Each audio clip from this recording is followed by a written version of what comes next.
আগাম না জানিয়েই মালিকপক্ষ বন্ধ করে দিল চা বাগান। বৃহস্পতিবার সকালে কোচবিহারের মেখলিগঞ্জ ব্লকের চ্যাংরাবান্ধা গ্রাম পঞ্চায়েত এলাকায় শ্রীবাস চা বাগান বন্ধের ঘটনায় চাঞ্চল্য ছড়িয়েছে। চা বাগান বন্ধের নোটিশের জেরে সমস্যায় পড়লেন ওই বাগানের প্রায় 550 জন শ্রমিকদের অভিযোগ, কোনো কিছু না জানিয়ে মালিকপক্ষ বাগান ছেড়ে চলে গিয়েছেন, বন্ধ করে দেয় বাগান, যার জেরে বিপদের মুখে চা শ্রমিকরা।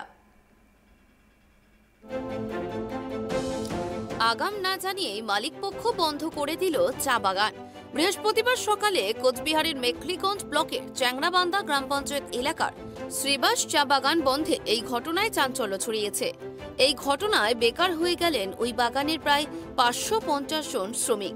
তাদের অভিযোগ, আগাম কোনো কিছু না জানিয়েই মালিকপক্ষ বাগান ছেড়ে চলে গিয়েছেন।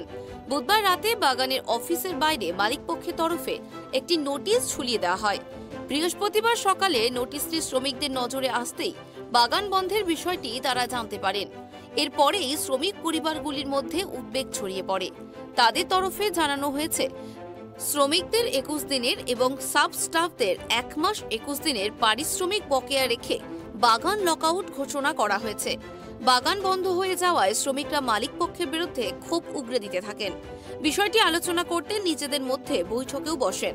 সেখানে এই বাগানের আইএনটিটিইউসির পানিশালা ডিভিশনের সভাপতি আলমগীর হোসেন, আর আলম রাব্বানীরা উপস্থিত ছিলেন। আইএনটিটিইউসির পানিশালা ডিভিশনের সভাপতি আলমগীর হোসেন জানান, মালিকপক্ষ কোনো কিছু না জানিয়েই বাগান বন্ধ করে সরে গিয়েছেন। এতে প্রচুর শ্রমিক বিপাকে পড়েছেন। বিষয়টি নিয়ে প্রশাসনের দ্বারস্থ হবেন তিনি। যারা সাব স্টাফ প্রায় 1 মাস 21 দিনের আছে, 21 দিন এবং 7 মাসের এরিয়ার মালিকপক্ষের দফায় আলোচনা, তো তারা তোমাদের ডিসেম্বর মাসে 2টা পয়সা বকেয়া যে পয়সাগুলো আছে পয়সা দেওয়া হবে।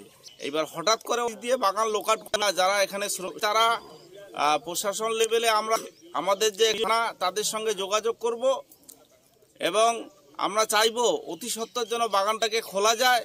এই মুহূর্তে যদি এইভাবে বাগান বন্ধ হয়ে থাকে তাহলে কিন্তু জল সেচের অভাবে আমাদের এই বাগান কিন্তু সব মরে যাবে।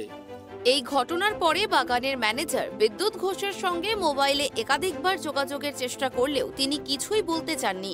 জলপাইগুড়ি থেকে গৌতম পালের রিপোর্ট, ট্রাইব টিভি।